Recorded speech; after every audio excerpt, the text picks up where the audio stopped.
Leadership का next topic है kind of leadership styles. Leadership styles किस किस तरीके के होते हैं और लीडर्स कैसे कैसे काम ले सकते हैं अपने टीम मेंबर्स के साथ। ये 3 से 4 स्टाइल हैं, इन स्टाइल्स को आप लोग याद कर लेंगे। इसका जो टेक्स्ट है वो आप अपनी तरफ से बयान कर सकते हैं, लेकिन कोशिश करेंगे कि कॉन्सेप्ट सेम रहे। लीडर्स अलग अलग सिचुएशन में ये लीडरशिप थ्योरी अप्लाई कर सकते हैं। ज़रूरी नहीं कि वो हर दफ़ा एक ही स्टाइल से लीडरशिप कर रहे हों, मुख्तलिफ स्टाइल्स हो सकते हैं। वो डिपेंड करता है हालात पे, वो डिपेंड करता है कि हमारे पास बजट कितना मौजूद है, वो डिपेंड करता है कि लीडर की ख़ुद की अप्रोच क्या है, क्या लीडर डिफेंसिव है या अटैकिंग है, फिर सिचुएशन किस तरीके की है, फिर टाइम रिक्वायर्ड कितना मौजूद है।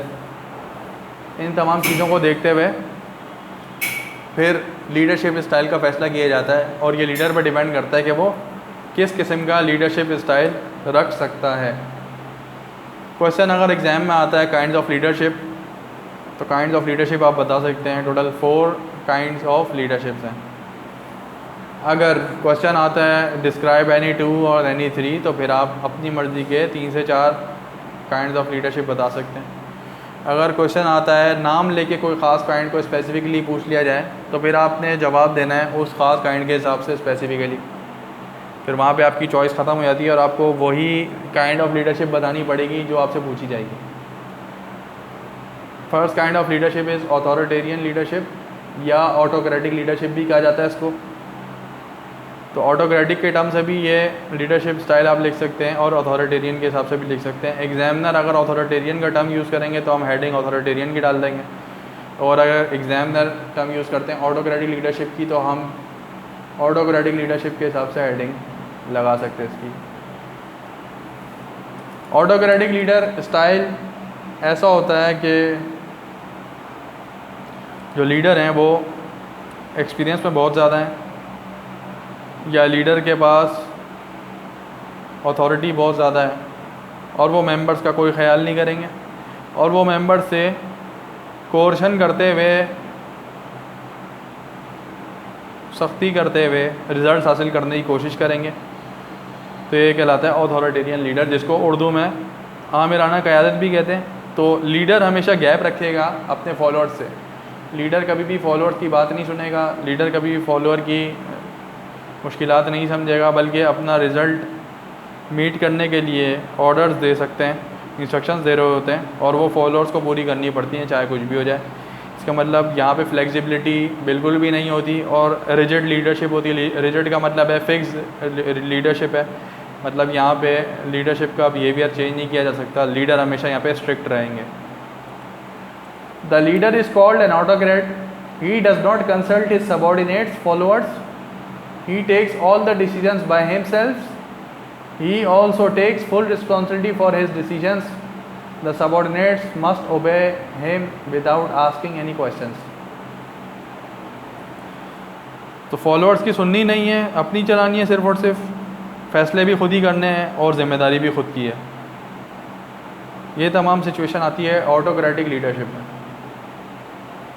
Authoritarian leaders usually determine the specific task for each participant because they often believe that group participants are limited in ability and need strict guidance and control.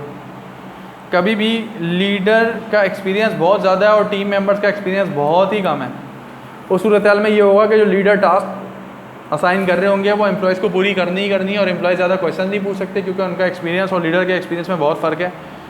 दूसरा, लीडर के पास अथॉरिटी इतनी ज़्यादा है कि members उसका कुछ भी नहीं कर सकते, मेंबर्स के ख़िलाफ़ कंप्लेन भी नहीं कर सकते। तो लीडर की बात माननी ही माननी है कुछ भी हो जाए, और आगे से क्वेश्चंस भी नहीं पूछ सकते मेंबर्स, और चलती भी लीडर की होगी सिर्फ और सिर्फ, और फैसले भी सारे के सारे लीडर्स ही ले रहे होंगे। तो इसका ये मतलब है ऑटोक्रेटिक लीडरशिप में एम्प्लॉयज़ की नहीं चलेगी या फॉलोअर्स की नहीं चलेगी, सिर्फ और सिर्फ लीडर की चलेगी। और जो भी लीडर की बात नहीं मानेगा उसको सज़ा भी दी जा सकती है, उसको एक्सपेल किया जा सकता है, उस पर पेनल्टी लगाई जा सकती है। This type of leadership therefore is rigid and inflexible. Leaders who employ the authoritarian style में very quickly reach the solution they want. Authoritarian leadership में सबसे अहम बात यह है कि कम से कम वक्त में आपको नताइज मिल जाते हैं लीडरशिप के, क्योंकि फ़ैसला करने के बाद फ़ैसला करने के बाद फ़ैसले के ऊपर अमल दरामद फ़ौरी शुरू हो जाता है। आगे से सवालात भी नहीं आते, मेंबर्स कोई सवालात नहीं करते, मेंबर्स कोई मशवरा नहीं देते, मेंबर्स से मज़ीद बात नहीं होती, मेंबर्स डायरेक्ट फिर एग्जीक्यूशन की तरफ लग जाते हैं और जल्द अज जल्द फ़ैसला अमल दरामद हो जाता है और जो भी नताइज हैं वो मिल जाते हैं। तो ऑटोक्रेटिक लीडरशिप में इंतहाई आसान होता है अपने फ़ैसलों को कायम करवाना। एग्ज़ाम्पल इसकी मिलिट्री में डिपार्टमेंट्स हो सकते हैं या सोल प्रोप्राइटरशिप बिज़नेस छोटे दर्जे का जैसे होता है, कोई शॉप वगैरह है तो वहाँ पे जो ओनर होते हैं वो आम तौर पे किसी यंग स्टाफ को या इनएक्सपीरियंस स्टाफ को साथ रख लेते हैं। तो वहाँ पे ऑटोक्रेटिक स्टाइल ही चल सकता है क्योंकि जो लीडर है उसके पास स्किल्स ज़्यादा मौजूद हैं, जो फॉलोअर है उसके पास स्किल्स कम मौजूद है, फिर फॉलोअर के पास इतनी अथॉरिटी भी नहीं है कुछ कर सके। तो इस सूरत हाल में ऑटोक्रेटिक लीडरशिप स्टाइल ज़्यादा बेहतर समझा जाएगा। तो ऑटोक्रेटिक लीडरशिप स्टाइल कहाँ का सूट करता है? जहाँ पे या तो रूटीन नेचर का वर्क है या तो स्टाफ के पास एक्सपीरियंस ज़्यादा मौजूद नहीं, या तो लीडर के पास अथॉरिटी बहुत ज़्यादा है कि आप कुछ कर नहीं सकते, या तो आपके पास वक्त बहुत कम मौजूद है कि आपने फ़ौरी फ़ैसला करके अमल दरामद करवाना है। इन तमाम सूरत हाल में इसके अलावा लीडर की ख़ुद की पसंद क्या है, क्या वो आमिराना सोच रखता है या वो सबको साथ लेके चलना चाहता है। तो ये ख़ुद की भी नेचर में होता है लीडर की, वो किस तरीके से लीडरशिप करना चाहे। सेकंड इसके बाद है supervisory leadership, bureaucratic leadership style कहते हैं इसको।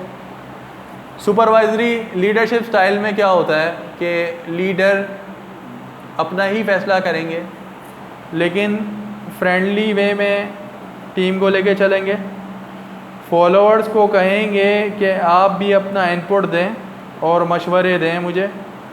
तो कोई से भी प्रॉब्लम में, कोई सी भी सिचुएशन में लीडर अपने फॉलोअर्स की तरफ देख रहे होंगे और फॉलोअर्स बेहतर से बेहतर अपनी तरफ से मशवरे दे रहे होंगे।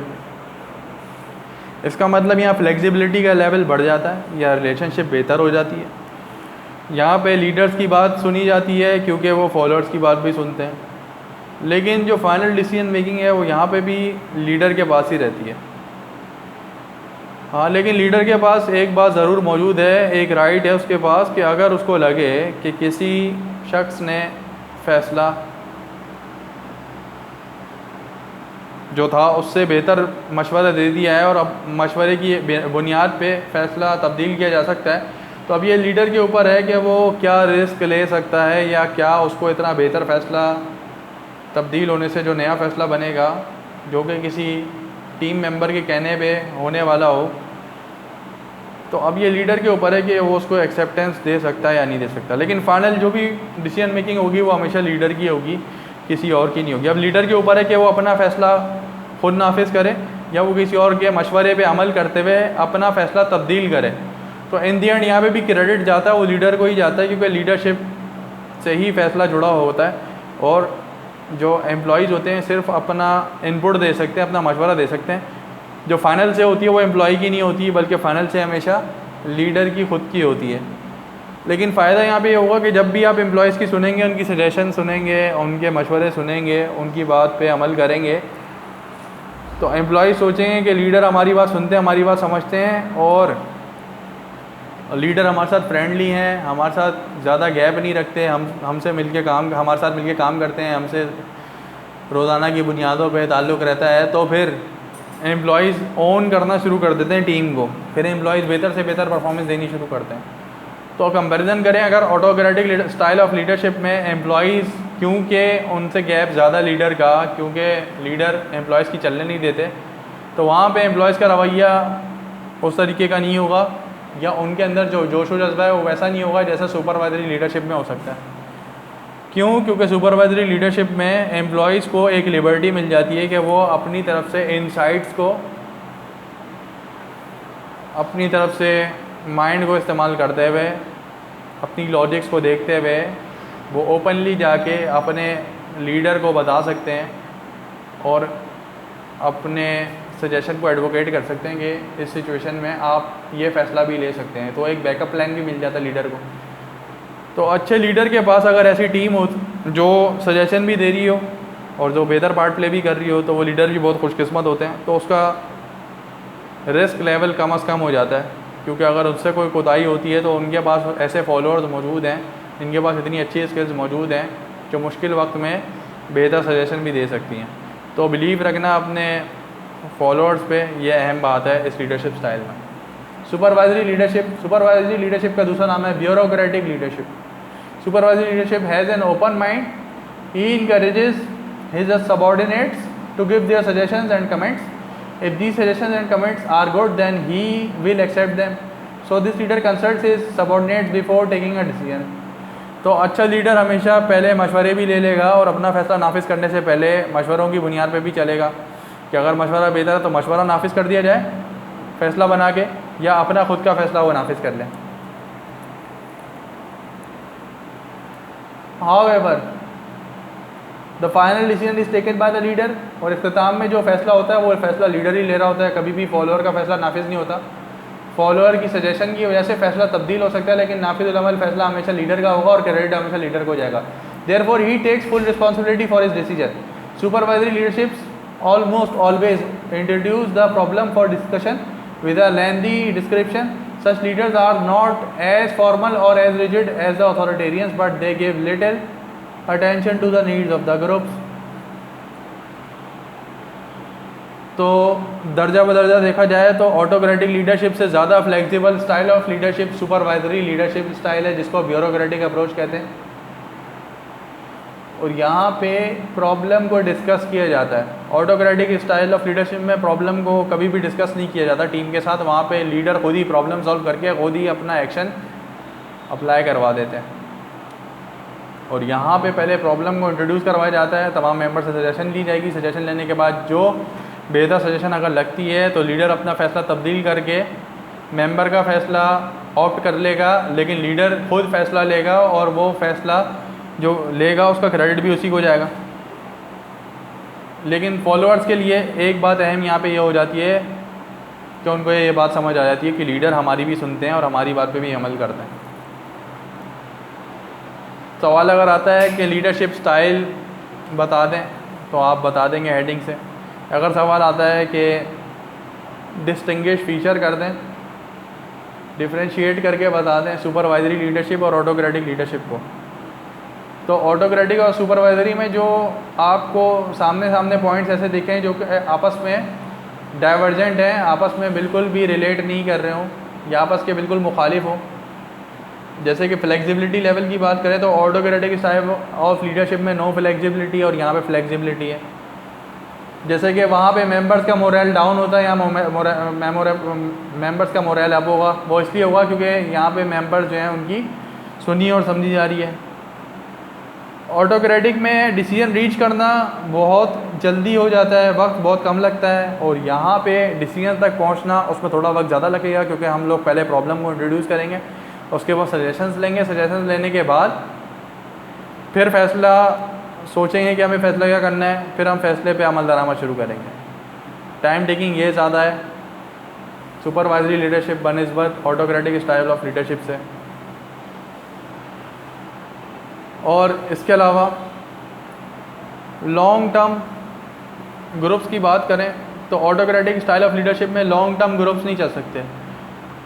वो इसलिए कि जब भी मेंबर्स को मौका मिलेगा ऑटोक्रेटिक स्टाइल ऑफ लीडरशिप के अंडर में काम करने से इस्तीफ़ा दे सकते हैं वो लोग। वो या तो अपना लीडर दूसरा चुन लेंगे, या तो वो टीम को क्विट कर देंगे और किसी और टीम को ज्वाइन कर लेंगे।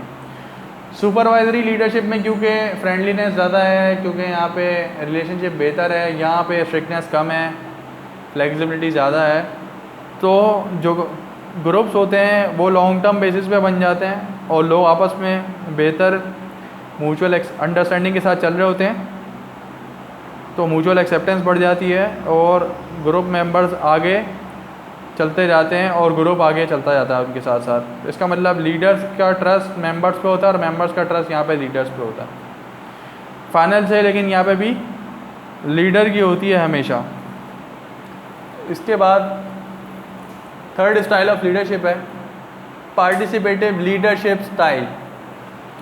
अब कंपैरिजन अगर आए तो पार्टिसिपेटिव लीडरशिप स्टाइल, जिसको डेमोक्रेटिक लीडरशिप भी कहते हैं, जमहूरी रवैया जिसको कहते हैं, ब्यूरोक्रेटिक को कहते हैं नौकरशाही कहते हैं उर्दू में, जहाँ पे हमने अपने एम्प्लॉई को एक ईज़ दे दी, एक आसानी फ़राहम कर दी है कि वो अपनी मर्ज़ी से मशवरे दे सकता है।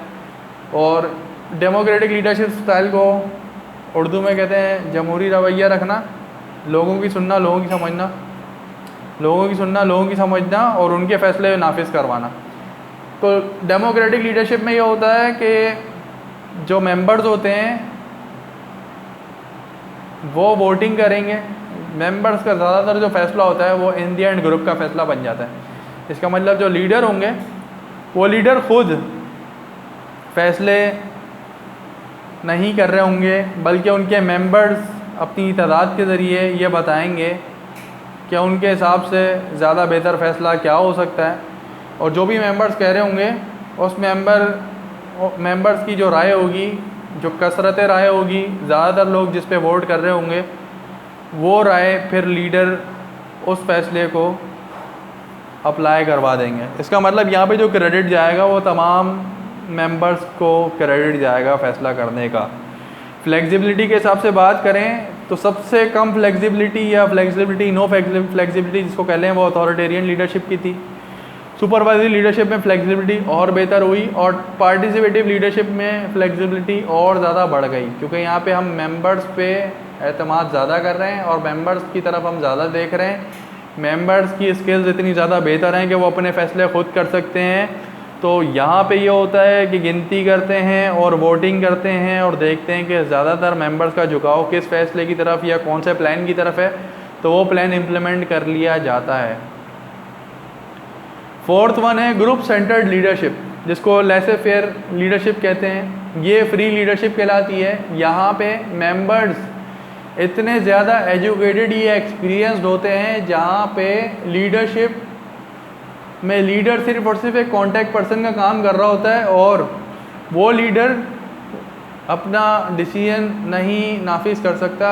उसकी सेरेमोनियल टाइप लीडरशिप होती है, मतलब वो सिर्फ और सिर्फ बराए नाम लीडर होता है और उसका इसके अलावा कोई ख़ास काम नहीं होता, क्योंकि ग्रुप मेंबर्स खुद इतने ज़्यादा स्ट्रॉन्ग होते हैं या स्किलफुल इतने ज़्यादा होते हैं, वहाँ पे लीडर अपनी अथॉरिटी नहीं अप्लाई कर सकते।